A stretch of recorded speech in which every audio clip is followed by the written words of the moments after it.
Hello, everybody, and welcome back to another episode of 161st and River.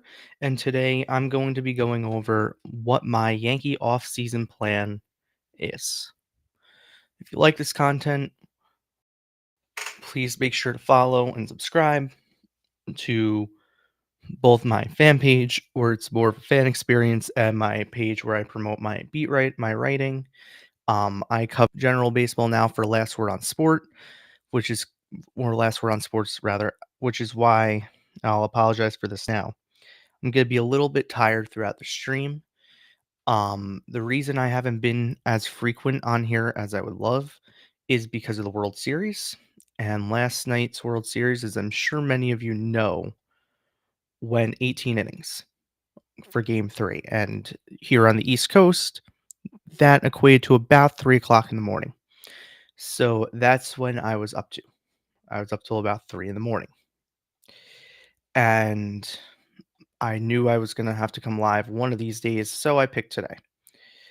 So let's get started. So I wrote a column yesterday for Last Word on Sport. I'm not going to share the column link. I'll put the link to the column in my bio or to my author page, and it'll be on there. It'll be in my bio. And what I'm going to instead do is I'm going to put up the Google Doc that I have, or I'm going to have screenshots of it that have what pretty much went on there from what I wrote. So what's going to happen is I divided this up into 3 sections yesterday. The first section was sorting out the outfield because I think that's the most important. That's the thing that the Yankees need to target the most right now is sorting out their outfield situation. So you see that right here. I wish I could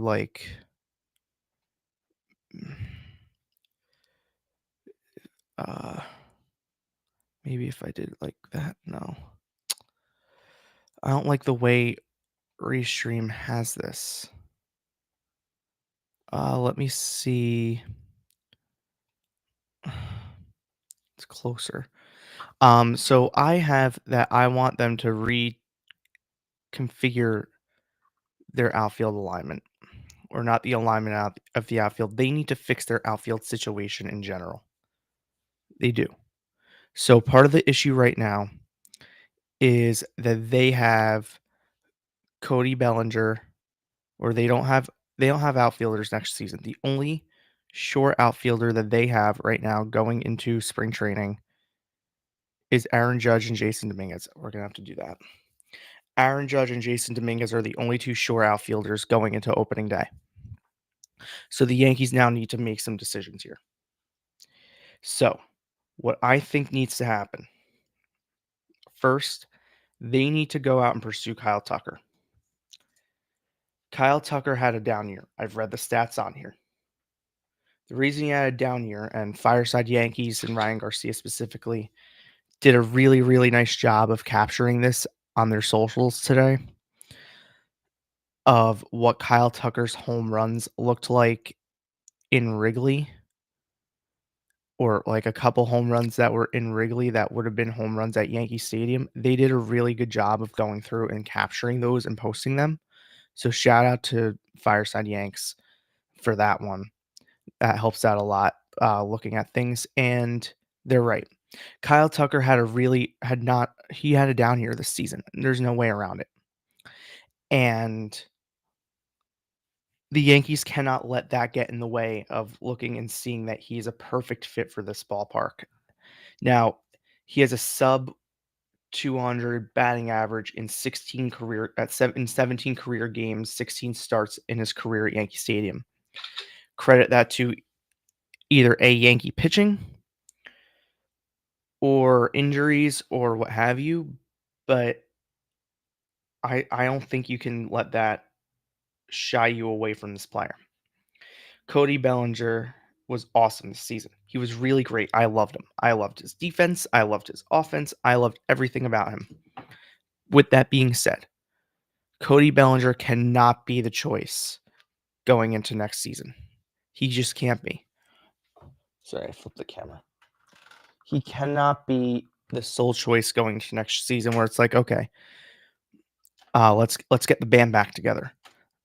Once they make their first signing that indicates what they're probably gonna do, I'm gonna post like the Muppets song, like we're getting the band back together.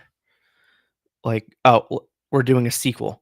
That was the Muppets song. Like, we're doing a sequel, backed by popular demand was like the lyrics, and they're singing a song about like getting the band back together and doing another show. That's what I think the Yankees are gonna do. This is what they should do. That's what this is. So sort out the outfield. Now, you have Jason Dominguez and Spencer Jones. Assuming they sign one of Tucker or Bellinger, not either one. I would rather Tucker, Bellinger. If they fail, if they go after Tucker and lose on him honestly, then it's fine. They did what they need to do. Then you go out and get Bellinger. That's fine. But you can't be like, you know what? We're not going to go get Tucker. We're just going to go for the cheaper option because that doesn't work for this team. Go out and get Kyle Tucker. The Athletic has the Yankees as the most likely to land him. Go get him. You need to go get a bat like that. I'm going to equate it to this, and it might be unfair, but I'm going to do it anyway because I don't really care. The Yankees went out after a dismal 2023 season and acquired Juan Soto via trade. And that changed the entire outlook of what the 2024 season was going to look like because of how special his bat was. And it was going to change the entire outlook of the franchise if they had signed him. They didn't. They failed on that for, probably a blessing in disguise. But that changed the entire outlook. And that I think gave that team a feel of like, we're going to do this. We can do this. We can do this. I never felt that way with this team. It was kind of a can we, not we will. And I think going out and getting a talent like Kyle Tucker helps that. I think Tucker would kind of give this team. I don't want to say he's going to be Juan Soto because he's not. There's one Juan Soto in this world, so that's not fair. But what I will say is, oh, that's perfect. What I will say is, he's he's going to be. He would give this team that sort of feel, and I think they need that. And I'm not saying Bellinger wouldn't. I'm just saying you have a better chance of this team having a better feel with Kyle Tucker on the team and not Cody Bellinger. Then they have to figure out what they're doing with Jason Dominguez and or Spencer Jones. Of the two, I've been candid about this. I will continue to be candid about this. I think Jason Dominguez has the higher upside than Spencer Jones, and I noted why. Jason Dominguez is a higher contact bat and has a higher on base percentage and is on base a lot, and he takes his walks. He's not afraid to slap a base hit. He doesn't. He struck out 106 times this season, but normally his strikeout rate's a lot lower, and a lot of the strikeouts came from the other side of the plate, which he's going to work on. Spencer Jones strikes out a lot. You already have Giancarlo Stanton, who strikes out a lot. Anthony Volpe this year struck out a lot. Wells strikes out a lot. You already have guys in your lineup that strike out a ton. And yes, Jones will be able to pop a couple bombs. But then they're missing the point. They need to find guys who aren't just popping home runs every 5 minutes, but are actually contributing. And I think Dominguez provides the Yankees with more of that than Spencer Jones would. I'm not saying trade him for a bag of balls because that's not good either. But if the right deal comes across the table, they need to make it. So that's the outfield. Let's move on to the next part, the bullpen. Give me a second to cue this up. The Yankee bullpen this season was absolutely abysmal. Abysmal. And that's not Mike Harkey's fault. That's not Matt Blake's fault. That's the fault of the pitchers. They didn't do their jobs. Happens. What you have to do now is you need to go make it better. You need to fix your bullpen. Because if they don't fix that bullpen, they're going to suffer for it. I'm trying to find like the perfect size. Of course, this one's a little bit. All right, that should be good. The Yankee bullpen ranked 23rd in all of Major League Baseball. There's no reason that's the reason the Yankees, lost this year. Was the bullpen ranked 25th, 23rd in Major League Baseball. They also ranked 9th in Major League Baseball, 9th highest, I should say, in walk rate. Horrible. They walked the 9th most in baseball. Let's see the other teams. I have it linked on Fangraphs right there with where other teams ranked with this. What was it? Relief. Wait. Where was it? It was somewhere on here. Where it was like relief stats as a team.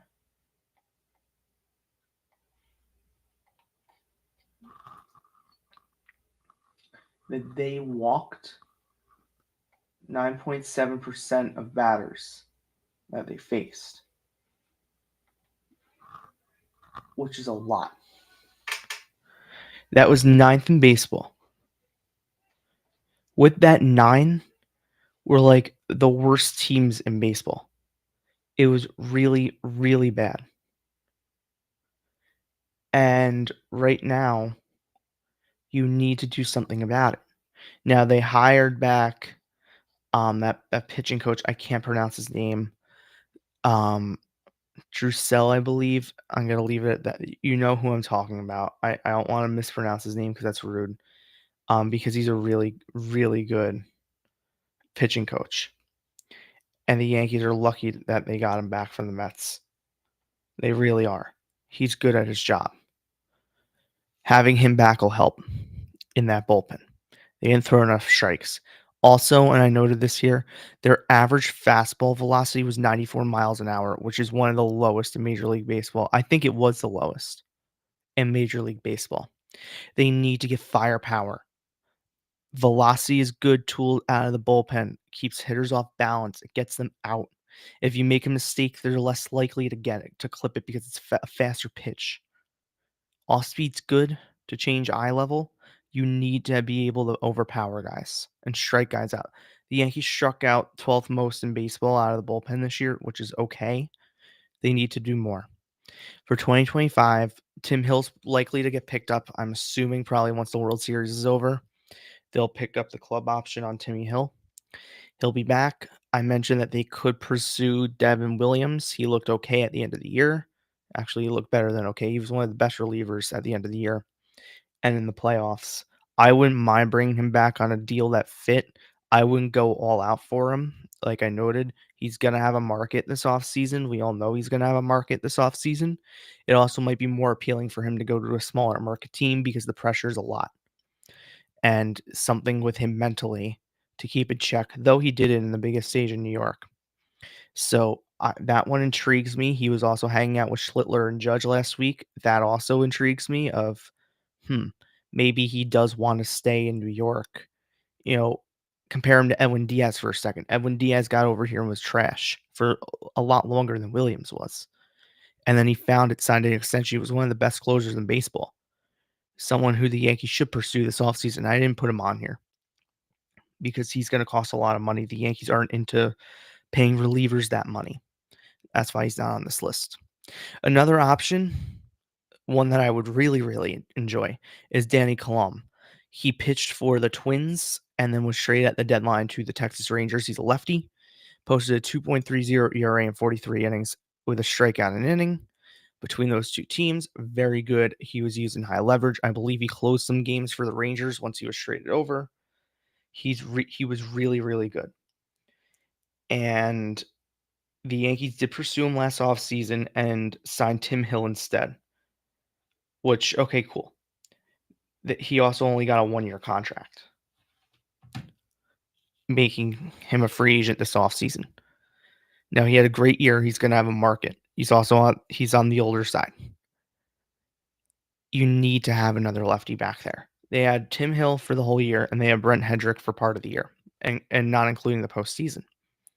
They need to have lefties in that bullpen because they need to be able to go to a lefty to face left-handers. You have a division where pretty much all the managers in the American League East like to play the matchups and like to play the platoon advantage. And the Yankees this season were burnt by the platoon advantage because they didn't have enough. And Danny Colump could strike guys out of the bullpen. I need a lefty who could strike guys out and would be good for the Yankees.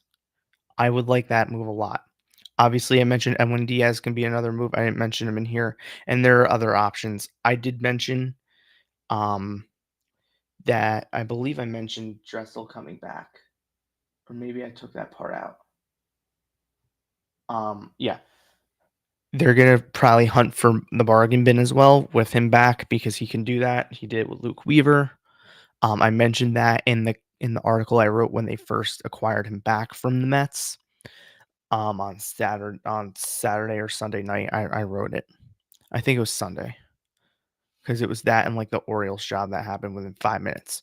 All right, final portion. Starting pitching. A lot of people might be like, well, the Yankees don't need starting pitching. Yes, they do. You can never have enough starting pitching. That's been Cashman's philosophy his entire career. That's my philosophy. You can never have enough starting pitching. The reason? It'll take one injury to derail the whole fucking thing. And having a starting staff in place on opening day with good depth options would be very good for the Yankees. I mentioned Sandy Alcantara. He's the one who I think they're going to pursue because they have a dialogue with the Marlins on him. And he would actually make a lot of sense. Cheap, controllable for this year. If it doesn't work, you let him go to free agency. If it works, you pick up that club option. I think it's $20 million. That's a very good option for the Yankees. He might cost a Spencer Jones. That's fine. I also expect that if they make that deal, it's going to be a part of a much bigger deal. It's probably going to be him and a reliever, and the Yankees are going to send a lot of moving parts to Miami. One of the relievers, what I forget what his name is. Anthony Bender, because again, I'm confused with David Bednar. I get them confused. The Yankees have liked Bender for a while, so I could see it being Alcantara and Bender coming. I believe he's a lefty, actually. Let me look it up. Um, I could see them it be those two coming, and then a package including Jones. They did like Dominguez more, but the Yankees didn't want to let go of Dominguez. Um, The Yankees didn't want to let go of Dominguez, which is why he stayed at the deadline. Anthony Bender he's a righty, excuse me. 2025 he posted a 2.16 ERA, had a leg injury to end his season in August. He does have an injury risk, but he's been very stable in like the 8th inning, which the Yankees kind of need. So Anthony Bender is certainly an option for the Yankees if they were to make like a super deal here. Sandy Alcantara had a down year for his standards, coming off Tommy John. In the second half, he posted a 3.33 ERA in 83 and 2/3 innings pitched.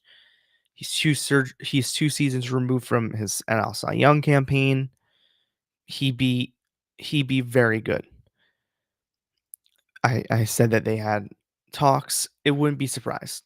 It strengthened the starting rotation. I mentioned this little tidbit at the end.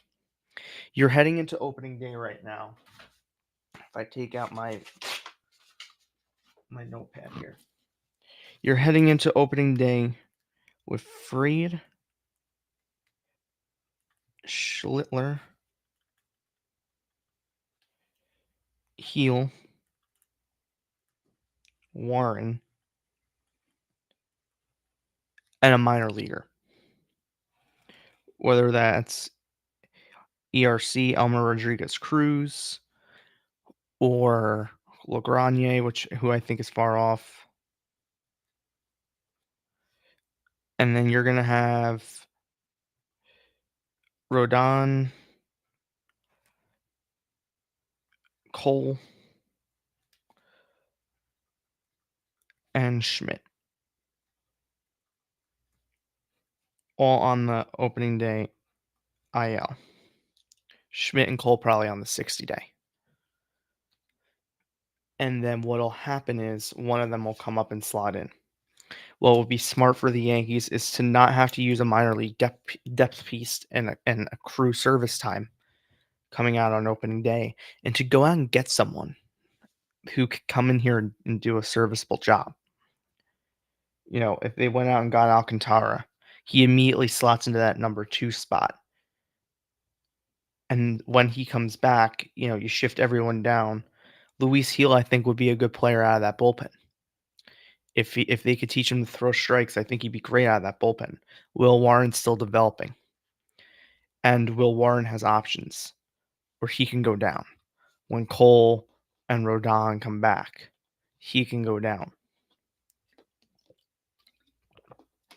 Schmidt's probably going to be relegated to the bullpen, assuming everyone's healthy. And you can't assume health, which is why it'd be smart for them to go out and get another pitcher. I wrote in here, and I'll say it again, I do not anticipate them going after Tariq Skubal this offseason. Not that I wouldn't want Skubal. The only way I would make that deal if I were the Yankees is if he's guaranteeing that he signs an extension the second he walks into Yankee Stadium. That's the only way I'm making that deal, which he won't because he's a Boris client. So he's hitting free agency. Then it's money. If you want the player, go spend the money for the player in a year and let someone else give up their trade capital. Just don't get outbid. Make yourself a standout. Let's say the Mets go out and trade for him this offseason. Wouldn't it be nice then to steal him away from the Mets if he wins the NL Cy Young over there? Then he hits free agency and you blow him away. It'd be nice. I'm not saying that that's what I hope happens because they might not have a rotation spot. We'll see. But I don't expect them to I expect them to do their due diligence, and maybe if a deal's fair, maybe they'll do it. Maybe they'll blow us all away and get it done. I don't anticipate them doing that. Other than that, that's about it. Pete Alonso, in terms of his rumors, I don't expect him to be a Yankee. I checked in on it last week and was told that's probably not happening. I know what Heyman reported. He also reported that Aaron Judge was going to the Giants. I tweeted out over the weekend, or last Thursday, I tweeted out when I officially got confirmation. Okay, so it's funny. Someone just tweeted out.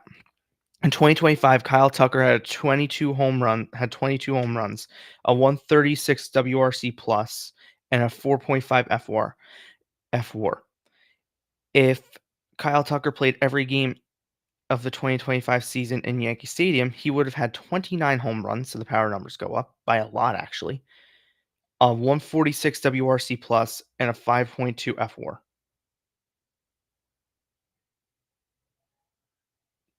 So obviously he's not going to have all of his at bats in Yankee Stadium, but he's going to have more at bats in Yankee Stadium. I want Kyle Tucker here. I do. In fact, if the Yankees don't aggressively pursue him, then the question needs to be asked: are they actually trying? Because they need to go get a player of his caliber this offseason. Because they're not going to win without it. So I'm going to end it there. The World Series continues tonight, or whenever you're watching this. The Dodgers are up 2-1 after the 18-inning exhibition. And yeah, I'm going to do another episode later on in the week. I'll be traveling, so I will not be in here to do the episode. But if anything newsworthy comes up over the next few days, we'll make sure to do a sit down about that. Thank you for watching. Please subscribe.